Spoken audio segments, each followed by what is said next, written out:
Okay, in the question we are given that a wire of resistance 1 ohm is stretched to double its length, then the resistance will be। ठीक है, तो एक wire है, उनके बारे में बात करेंगे। ठीक है, उसको स्ट्रेच करके उसका लेंथ डबल कर दिया गया, तो मान लेते लेट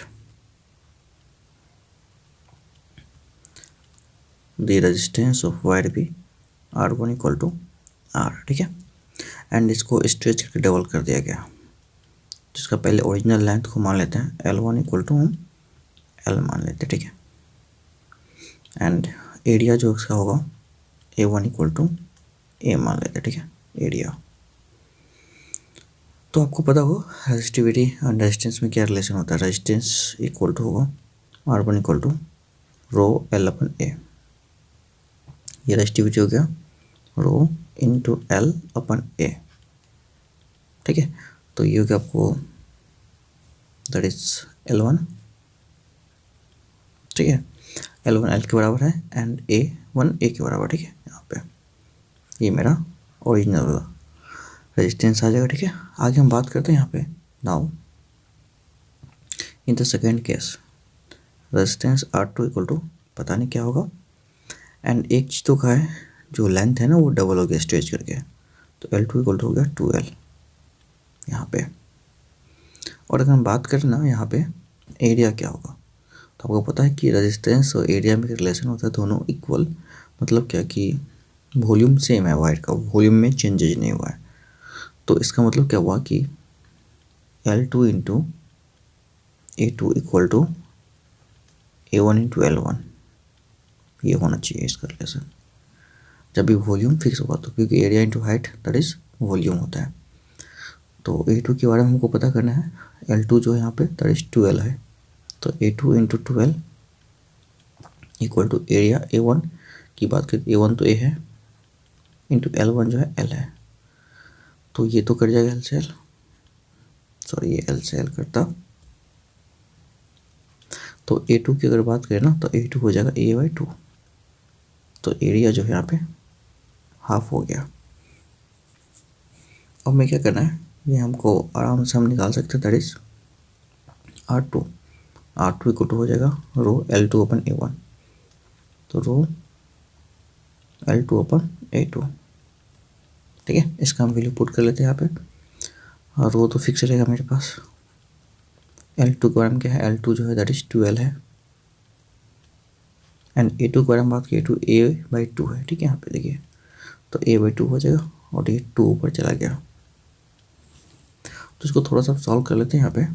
तो ये हो गया 2 to 4, 4 resistivity into L upon A, ये आपको R2 के बराबर हो जाएगा। आप अगर ध्यान से देखेंगे ना यहाँ पे एक चीज़, तो ये पूरा वैल्यू R1 के बराबर है। ठीक है, ये पूरा value rho L upon A that is R1, यहाँ पे rho L upon A that is R1, तो इसको हम पुट कर लेते हैं यहाँ पे। सो R2 equal to 4 time R1, तो क्या हो गया आपको पता चलेगा कि नया रेजिस्टेंस जो बनेगा ना पहले का 4 टाइम हो गया। ठीक है, तो आंसर क्या होना चाहिए 4 टाइम, दैट इज डी हुई है आंसर। ठीक है, 44 का डी। तो आई होप ये बात आपको समझ में आया होगा। चलते हैं फिर नेक्स्ट क्वेश्चन 45 में। देखिए क्वेश्चन क्या दे रखा है 45 में।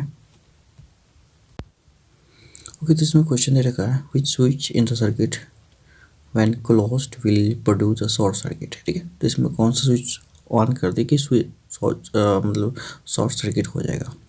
तो इसको क्लोज होने से, इसको ऑन होने से क्या होगा, ये बल्ब ग्लो होने लगेगा, क्योंकि यहाँ पे मतलब बैटरी है, तो इस वजह से ये चलेगा। और इसको क्या होगा, ये जलने से ये रेजिस्टेंस काम करेगा, ये स्विच ऑन होने से। ये डायरेक्ट वायर अगर ऑन हो गया, टच हो गया ना, तो ये सर्किट शॉर्ट हो जाएगा। मतलब अभी करंट जो है, देखिए अभी करंट जो है यहाँ से फ्लो हो रहा है, यहाँ से जाएगा, ये घूम के यहाँ से करके आएगा इस तरीके से।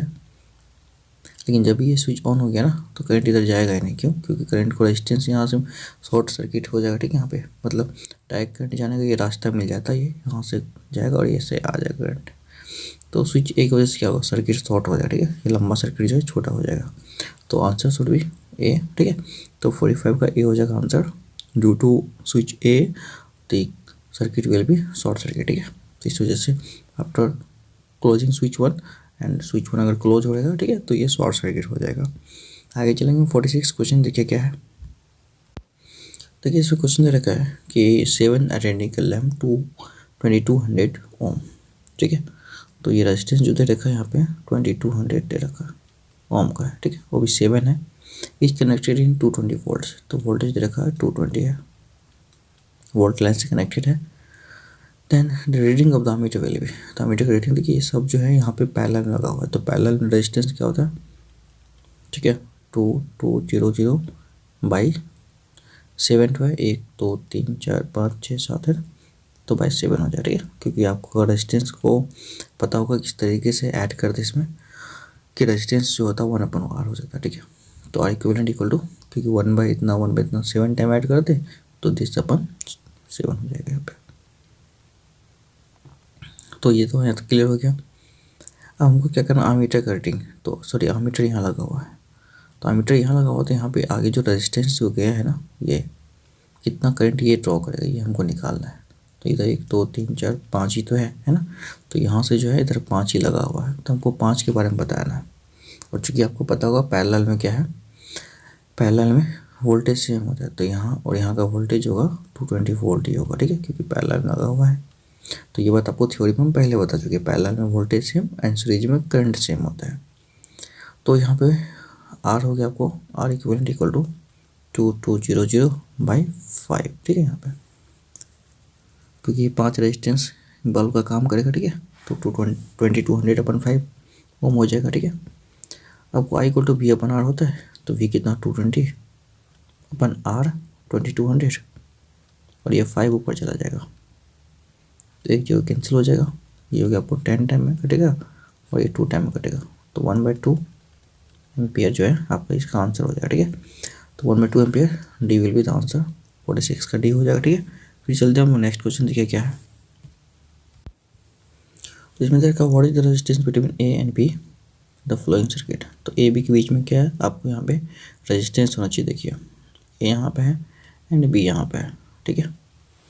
तो अगर हम बात करें यहाँ से ना, स्टार्टिंग से लेते हैं, ये 1 एंड ये 1 आपको 2 हो जाएगा, ठीक है, और ये भी 2 है, तो दोनों पैरेलल हो जाएगा, ठीक है। तो ये दोनों मिलके 1 हो जाएगा, ठीक है। यहाँ पे देखिए इसको हम एक डायग्राम फिर से बना देते, तो ये ए है, ये बी है यहाँ पे, और ये यहाँ से यहाँ आपको 2 हो गया, ये भी 2 हो गया,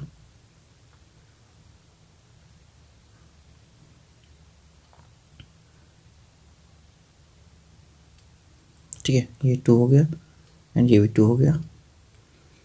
फिर इसके बाद यहाँ से ये गया कि 2 यहाँ पे, फिर इसके बाद एक 1 ओम का इधर गया यहाँ पे, फिर यहाँ से 2 गया,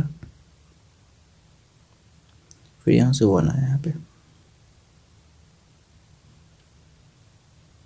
ठीक है। इस तरीके से बी को हम यहाँ कर देते हैं, ये 1 है, ये फिर 1 है, और ये वाला 2 है, 2 है, ये 1 है, और ये भी 2 है। देखिए आपको एक चीज़ पता चलेगी, ये 2 और 2 मिलके 1 हो जाएगा फिर से, ठीक है। तो यहाँ से, और ये 1, ये भी 2 हो जाएगा यहाँ से, ठीक है, ये दोनों 1 हो जाएगा, ठीक है, पैरेलल में, और ये 1 ऐड हो जाएगा सीरीज में, तो 2 हो जाएगा फिर से ये। और अब यहाँ से यहाँ ये भी 2 हो गया, ठीक है। यहाँ पे कौन सा, ये वाला, क्योंकि ये यहाँ से यहाँ 1 एंड 1 2 हो गया, और ये यहाँ से यहाँ 2 हो गया, ठीक है। तो आगे हम बात करते हैं यहाँ पे, देखिए इसको थोड़ा सा ठीक से बना लेते हैं डायग्राम को। देखिए ये हम पी क्यू आर की बात करते हैं यहाँ पे, तो ए से लेकर के पी तक का जो है ना, यहाँ पे 1 हो जाएगा, और ये पी से क्यू तक 1, तो 1 + 1 2 हो गया। तो हम ए से डायरेक्ट हम यहाँ पे क्यू वाला बना लेते हैं 1, ठीक है। ए से ये क्यू 1 हो गया, सॉरी 1 एंड 1 2 हो गई है, और ये ए से ये वाला क्यू वाला पॉइंट यहाँ तक ये भी 2 हो जाएगा, ठीक है। फिर क्यू से R1 है यहाँ पे,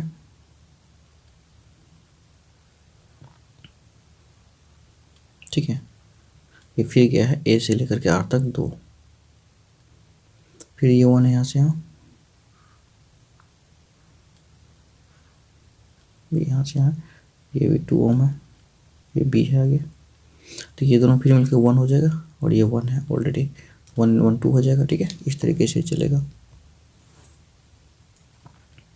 तो ए से लेकर के यहाँ पे क्यू हो जाएगा 1 एंड क्यू से आर ये 1 है तो 2 हो जाएगा। तो ए से आर तक 2 हो जाएगा, ये 2 हो गया। फिर यहाँ से ए से आर तक ये भी 2 है। ठीक है, ये वाला एक तो ये रास्ता है, ठीक है, तो ये रास्ता है 2 का और ये रास्ता है 2 का। ठीक है, इस तरह से ये भी 2 हो गया।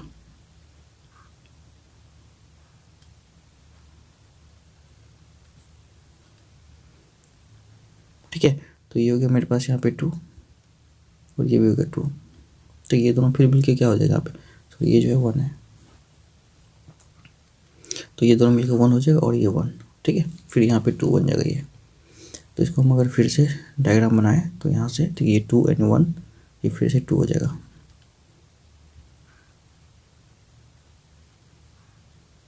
ठीक है, ये 2 हो गया और यहाँ से यहाँ फिर 2 है। तो ये ए एंड बी, देखिए फिर से ये दोनों पैरेलल है तो दोनों मिलकर 1 हो जाएगा। ठीक है, तो ये दोनों मिलके ए और बी के बीच के इक्विवेलेंट रेजिस्टेंस जो आएगा दैट विल बी 1 ओम आएगा। ठीक है, तो आई होप की बात आपको समझ में आया होगा। ठीक है, स्टेप बाय स्टेप आप सॉल्व कर लीजिए, आपको आ जाएगा आगे पे आंसर। तो इसका आंसर ए आने वाला। ठीक है, तो 47 का ए विल बी द आंसर। तो चलते आगे, नेक्स्ट क्वेश्चन देखिए क्या है। ओके, तो क्वेश्चन नंबर 48 में दे रखा है, देखिए यहाँ पे 3 identical valves are connected into a battery shown in this figure. When the circuit is closed by means of switch S1 is found that R will be bright and Q and P will dim. P, Q, R all will equal bright. Q and R will immediately burn out and P will be bright, Q and R will be dim. तो इसका answer जो होगा देखिए D होगा। क्यों ऐसा हो रहा है देखिए बता रहे इसका रीजन। हमें जो है मान लीजिए अगर ये सर्किट क्लोज हुआ तो कुछ ऐसा होगा।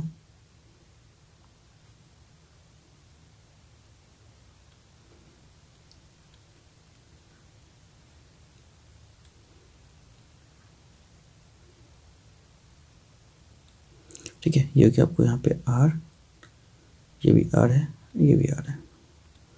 तो आपको एक बार पता होगा अगर यहाँ से करंट आई चलेगा ना तो यहाँ पे 2 पार्ट में बढ़ जाएगा। ठीक है, ये I/2, ये I/2। क्यों? क्योंकि आपको यहाँ से दिखेगा कि 2 इक्वल रेजिस्टेंस है तो करंट को इक्वल बांटेगा है ना। तो जो पावर होगा यहाँ का P के पास का और ये Q के पास का, R के पास का जो पावर होगा, ठीक है, तो P वाला पावर होगा I²R। ठीक है, एंड Q और R का जो पावर होगा, Q के पास का पावर I²R/2 हो जाएगा, क्योंकि I जो है I/2 था, सॉरी यहाँ I²/4 हो जाएगा। ठीक है, क्योंकि I/2 था करंट।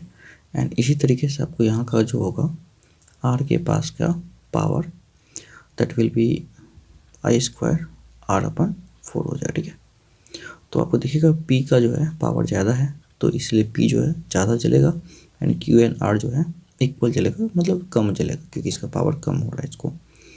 तो ये बात आपको समझ में आना चाहिए, थोड़ा सा समझना पड़ेगा, बाकी तो और कुछ नहीं इसमें था। फिर चलते हम आप 49 में क्वेश्चन देखिए क्या है। ओके, तो क्वेश्चन दे रखा है कि the fact that current is associated with the magnetic field was discovered by. तो देखिए इसको सबसे पहले जो है ये और स्टोर डिस्कवर किया था। करंट जो है मैग्नेटिक फील्ड से एसोसिएटेड होता है, एक साइंटिस्ट था, इसी ने इसके बारे में बताया था। फिर चलते हम लोग 50 में देखिए क्वेश्चन क्या दे रखा है 50 में।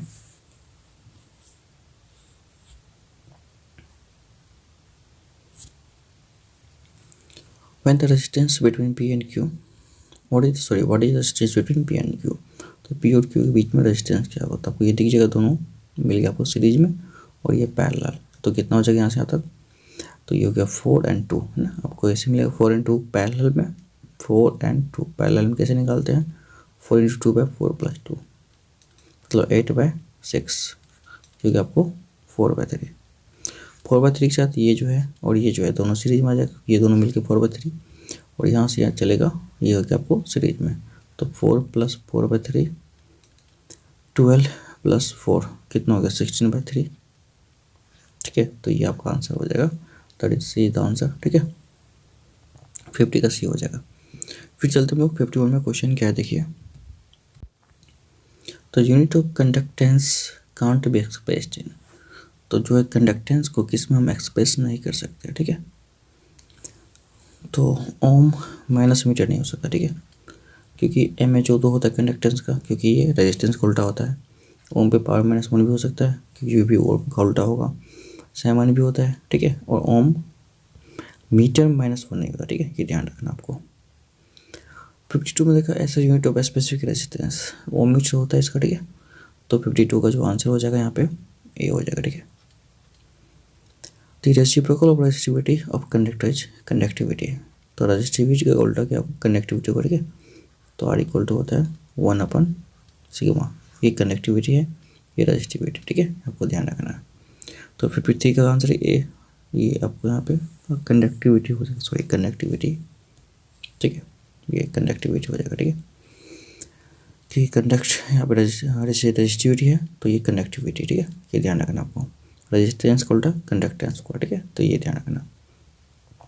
ओके, चलते हैं हम लोग 54 में क्वेश्चन देखिए क्या है। देखिए इसमें 54 में क्वेश्चन दे रखा है, the slope of current I end voltage V is called. इसका स्लोप क्या होगा। देखिए स्लोप का मतलब क्या होता है कि ये आई एंड वी का रेशियो। ठीक है, यहाँ पे तो ये अगर हम बात करें यहाँ पे, तो ये आपको मिलेगा ये स्लोप। ठीक है, यहाँ पे तो हम निकालेंगे कितना भी, ए हो गया भी, और ये सॉरी ये हो गया आई एन, ये हो गया भी। ठीक है, तो आई अपन भी क्या होता है, तो ये आई अपन भी आपको पता भी अपन आई होता है रेजिस्टेंस। ठीक है, तो आई अपन भी इसका उल्टा हो गया, तो ये क्या हो कंडक्टेंस हो जाएगा। ठीक है, तो क्योंकि रेजिस्टेंस का उल्टा क्या होता है कंडक्टेंस होता है, तो आपका इसका आंसर हो गया डी है। ठीक है, कंडक्टेंस हो जाएगा। फिर चलते हम लोग 54 में क्वेश्चन क्या देखिए। तो 55 में क्वेश्चन क्या रखा है, the slope of voltage and versus I is called. तो वोल्टेज वर्सेस आई क्या कहलाएगा, ये वोल्टेज है ये आई है। ठीक है, वी एन आई, तो वी अपन आई क्या कहलाता है, दैट इज यहाँ पे पी व आई, ये आर कहलाता है रेजिस्टेंस। ठीक है, तो यहाँ पे जो रेजिस्टेंस होगा that will be the answer 55 का। ठीक है, ये हो जाएगा। फिर चलते हम लोग 56 में क्वेश्चन क्या देखिए। तो देखिए इसमें क्या रखा है कि for metallic conductor current versus voltage graph given है यहाँ पे, to different temperature T1 and T2। ठीक है, इसमें कहा क्या क्या है यहाँ पे कि फॉलो, इसमें से from the graph it flows, इसमें से कौन सा ट्रू होगा। ठीक है, ये बताने हैं।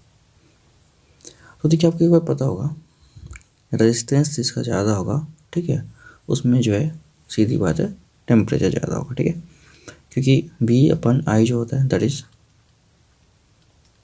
आर होता है। ठीक है, तो बी अपन आई जो है आर होता है। ठीक है, और आर के बारे में हमको टेम्परेचर कौन बड़ा होगा, तो जिसका रेजिस्टेंस ज़्यादा कंडक्टर में उसका टेम्परेचर ज़्यादा। ठीक है, तो जिसका रेजिस्टेंस ज़्यादा होगा उसका टेम्परेचर ज़्यादा हो जाएगा। तो रेजिस्टेंस कैसे निकालें, तो देख लीजिए इसमें बी किसका ज़्यादा है, तो बी किसका ज़्यादा कैसे देखें, तो दो यहाँ पे कट कर लेते हैं यहाँ पे। ठीक है, इस तरीके से, तो यहाँ से हम दो पहले कटिंग बना लेते हैं। तो बड़ा कटिंग कर लेते हैं ताकि आपको आसानी से दिख जाए ये चीज़।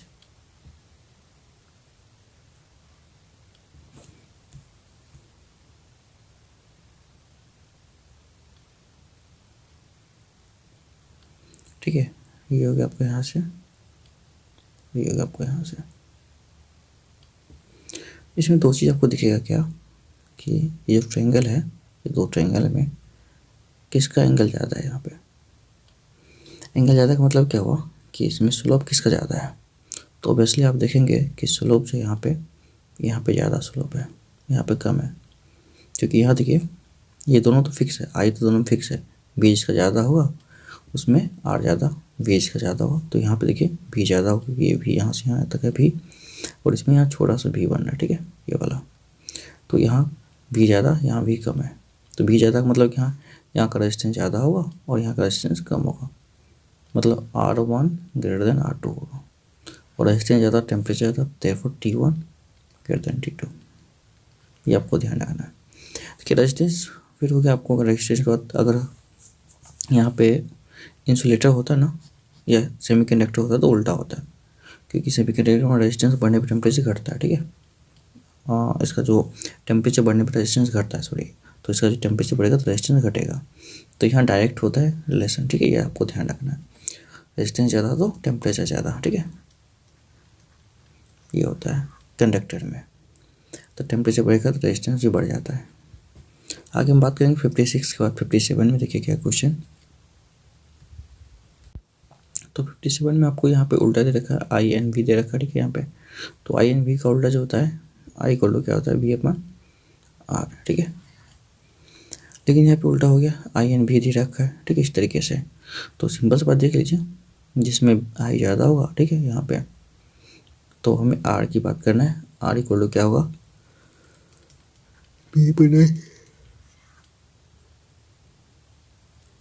तो इसमें अगर इस तरीके से बनाइए, जिसका आई ज़्यादा उसका आर कम हो जाएगा, क्योंकि उल्टा है, ठीक है। तो इसका आर कम होगा, इसका आर ज़्यादा होगा यहाँ पे, क्योंकि इसका आई ज़्यादा है, ठीक है, इसका आई कम है। तो इसमें जो आपको दिखेगा ये R1 है, ये R2 है, ठीक है। इन दोनों में से बड़ा कौन दिखा आपको, ये ज़्यादा है तो R1 ज़्यादा हो गया, ठीक है, R2 कम हो गया। तो यहाँ पे अगर बात करें तो इसका जो आई होगा, आई देख लीजिए पहले, यहाँ से आपको एक ओवरव्यू मिल जाएगा। ये इसका आई ज़्यादा है, इसका आर कम होगा, ठीक है। इसका आई जो यहाँ पे कम है तो आर कम होने की वजह से आर ज़्यादा हो जाएगा। यहाँ पे R2 जो बड़ा हो जाएगा R1 से, तो R2 बड़ा होगा, ठीक है, इस तरीके से R1 से। तो इस तरीके से T2 बड़ा हो जाएगा T1 से, है ना। तो जो बड़ा होगा उसका टेम्परेचर बड़ा, that will be T2 greater than T1, ठीक है। तो ये आपका हो जाएगा सी द आंसर। वेट 57 का सी करेक्ट आंसर होगा। फिर चलते हैं हम लोग नेक्स्ट क्वेश्चन, देखिए क्या है, ठीक है। तो 58 में क्वेश्चन दे रखा है मेरे पास, यहाँ पे देखिए, what is the current in circuit है। तो करंट क्या होगा, देखिए सिंपल सी बात है, यहाँ पे ये हमें जो यहाँ से यहाँ, यहाँ से यहाँ, ठीक है, ये दोनों, ये पूरा जो कंप्लीट आपको क्या मिल जाएगा, that will be in series, ये ठीक है, यहाँ से यहाँ ये सीरीज में हो जाएगा, 1 and 1 2 हो जाएगा। फिर ये 2 के साथ पैरेलल लग जाएगा, ठीक है, यहाँ पे तो 2 और 2 फिर 1 हो जाएगा, ठीक है, यहाँ पे। तो R इक्वल टू हो गया आपको 1 एंड V इक्वल टू हो गया 2। तो I इक्वल टू क्या था, V by R, 2/1 that is 2 ampere, ठीक है। तो आंसर आपका 2 एम्पियर हो जाएगा। तो बी ऑप्शन सही हो जाएगा, ठीक है। तो 58 का बी इसका सही होगा, ठीक है। चलते हैं 59 में क्वेश्चन क्या देखिए। तो इसमें क्वेश्चन क्या क्या रखा है 59 में, देखिए, the resistance of germanium is dash with rising temperature. Germanium क्या है, एक सेमीकंडक्टर है, और सेमीकंडक्टर का, ठीक है, जो रेजिस्टेंस होता है टेम्परेचर के साथ डिक्रीज होता है, ठीक है। तो टेम्परेचर अगर rise in temperature, resistance decrease हो जाएगा, ठीक है, डिक्रीज इन रेजिस्टेंस। तो जब टेम्परेचर राइज करेगा तो इसका टेम्परेचर डिक्रीज। 59 का पूरा थ्योरी हम बता चुके हैं कैसे होता है, क्यों होता है, वैलेंस बैंड के बारे में आप देख लीजिए, ठीक है, आगे थ्योरी में। तो 59 का बी हो जाएगा इसका, ठीक है, आंसर। आगे बात करेंगे 60 में, a suitable unit for expressing the electric field strength. तो इलेक्ट्रिक फील्ड के लिए न्यूटन पर कूलम होता है, ठीक है, क्योंकि इलेक्ट्रिक फील्ड होता है फोर्स बाय चार्ज, ये ध्यान रखना आपको। तो न्यूटन पर कूलम चार्ज का हो जाएगा। तो 60 का आंसर जो है डी आ जाएगा, ठीक है, इस तरीके से। आगे क्वेश्चन 61 में देखिए क्या है, the effective resistance of a circuit containing resistance in parallel is. तो कि पैरेलल में जब भी होगा तो सिंपल सी बात घट जाता है, ठीक है। तो क्या होगा, इक्वल हो जाएगा, तो ये नहीं होगा, स्मॉल हो जाएगा, ठीक है, हमेशा इंडिविजुअल से भी इक्वल छोटा हो जाता है, ठीक है। तो आपको ध्यान रखना है। तो इस मान लीजिए आपको 5 है और 10 है, मान लीजिए अगर इसको पैरेलल में लगाएंगे तो ये छोटा वाला जो 5 इससे भी कम हो जाएगा, ठीक है, इन दोनों का रेजिस्टेंस। तो ये बात आपको ध्यान रखना है। तो फिर आगे चलते हैं 61 के बाद 62 में क्वेश्चन देखिए क्या होगा। तो इलेक्ट्रिक इंटेंसिटी क्या होता है, देखिए इलेक्ट्रिक इंटेंसिटी जो होता है ये होता है क्या, आई, ठीक है। इलेक्ट्रिक करंट जो होता है ये क्या होता है, ये स्केलर है, वेक्टर है, ठीक है, neither scalar nor vector, sometime scalar sometime vector, ठीक है। तो इसका जो आंसर होगा दैट इज वेक्टर क्वांटिटी होता है इलेक्ट्रिक इंटेंसिटी। अब देखिए इलेक्ट्रिक इंटेंसिटी होता है कि इसको थोड़ा समझते हैं। तो ये होता है इलेक्ट्रिक फील्ड, ठीक है। तो इलेक्ट्रिक फील्ड की अगर हम बात करें ना, तो यहाँ पे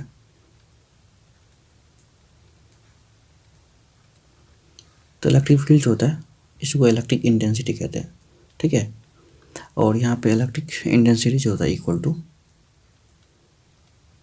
ये क्या होता है,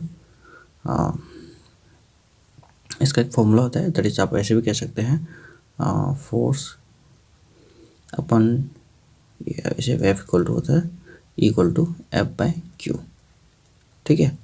तो ये आपको कह सकते हैं फोर्स जो ये वेक्टर होता है, ये स्केलर है, तो वेक्टर पर स्केलर हमेशा ये वेक्टर हो जाता है, तो दैट इज वेक्टर क्वांटिटी, ठीक है। आपको ये ध्यान रखना है। अब आगे बात करते हैं इलेक्ट्रिक पोटेंशियल के बारे में। देखिए ये क्या होता है, तो इलेक्ट्रिक पोटेंशियल जो होता है ये स्केलर क्वांटिटी होता है, ठीक है। तो आपको ध्यान रखना है इलेक्ट्रिक पोटेंशियल भी जो वोल्टेज, ये डब्ल्यू अपन क्यू होता है, ये दोनों स्केलर है, तो आंसर स्केलर होगा, ठीक है। ये ध्यान रखना आपको। चलते फिर 64 में क्वेश्चन देखिए क्या है। इसमें क्या रखा है कि choose only vector among the following, तो इनमें से कोई वेक्टर है, ठीक है, वो कौन होगा। इलेक्ट्रिक पोटेंशियल स्केलर होता है, ठीक है, तो ये वेक्टर नहीं होता है। EMF electromotive force that is potential, ठीक है, ये भी नहीं होगा, इलेक्ट्रिक पोटेंशियल होगा। इलेक्ट्रिकल एनर्जी तो है, तो ये जूल होगा, ये वेक्टर नहीं होगा। इलेक्ट्रोस्टैटिक फोर्स वेक्टर होता है, ठीक है। तो आपको ये ध्यान रखना, D is the correct answer. आगे हम बात करते हैं 1 ohm is equal to 10⁻6 mega ohm, 10⁻9 M ohm, ये हो गया आपको। तो इनमें से आपको सिंपल से ध्यान रखना 65 में जो आंसर होगा, ठीक है, ये दैट इज व्हाट। तो देखिए एक बात आपको पहले से बता चुके हैं कि एम्पियर में या फिर मिली एम्पियर में या फिर मेगा एम्पियर में क्या रिलेशन होता है, ठीक है। ये हो गया 1 एम्पियर या फिर 1 एम्पियर इक्वल टू, इससे पहले हम बता चुके हैं 10⁻6 ये मेगा एम्पियर होगा, ठीक है, या माइक्रो एम्पियर की बात करेंगे तो होता है। तो इस तरीके से आप क्या कह सकते हैं यहाँ पे 1 ohm equal to 10⁻6 mega ohm, ठीक है। ये एक्चुअली इसमें क्या होगा, ये सॉरी माइनस में, ठीक है, क्योंकि 10 पावर, देखिए एक चीज़ समझिए 1 ओम इक्वल टू होता है 10⁻6 माइक्रो ओम, ठीक है, ओम, ये माइक्रो ओम आ जाएगा, ठीक है। उसी तरीके से आपको 1 ohm equal to 10⁻−6 mega ohm हो जाएगा, ठीक है, क्योंकि मेगा का मतलब 10⁻6 होता है प्लस में, ठीक है। तो ये 10⁻6 से मल्टीप्लाई कीजिएगा, 10⁻−6 इंटू 10⁻+6, ये कट के 1 आ जाएगा, ठीक है, यहाँ पे। तो 10⁻0 मतलब ये आपका आ गया 10⁻0 ओम मतलब 1 ओम, ठीक है। तो ये आपको ध्यान रखना है। तो आपका आंसर जो है सी आ जाएगा, ठीक है, ध्यान रखना। 66 में क्वेश्चन दे रखा है क्या कि in general when temperature of a conductor increases the resistance increases, जब भी किसी भी कंडक्टर में रेजिस्टेंस बढ़ेगा तो टेम्परेचर बढ़ेगा तो रेजिस्टेंस बढ़ता है, ध्यान रखना आपको, ठीक है। ये किसी भी कंडक्टर में ऐसा रूल फॉलो होता है, लेकिन इंसुलेटर में या फिर सेमीकंडक्टर में ऐसा नहीं होता है। टेम्परेचर बढ़ेगा तो इसमें रेजिस्टेंस घट जाता है, आपको ध्यान रखना है इंसुलेटर में, ठीक है। तो 66 का जो आंसर होगा आपको यहाँ पे दैट विल बी ए, ठीक है। तो आगे क्वेश्चन बात करेंगे नेक्स्ट। तो इसमें क्वेश्चन दे रखा है, देखिए क्या है, the resistance of a carbon dash with dash in the rising temperature. देखिए कार्बन क्या है, नॉन मेटल है, तो कार्बन अगर नॉन मेटल है तो क्या होगा, इसका नॉन मेटल में इंसुलेटर में डिक्रीज होता है, ध्यान रखना आपको। आगे बात है इसमें the resistance of a semiconductor material germanium और silicon dash with rising temperature. तो ये पता टेम्परेचर बढ़ेगा तो रेजिस्टेंस घटेगा, ठीक है। तो यहाँ पे डिक्रीज होगा, आंसर बी। तो 68 का आंसर बी हो जाएगा, ठीक है। फिर चलते हम लोग क्वेश्चन नंबर 69 की ओर। देखिए क्या है,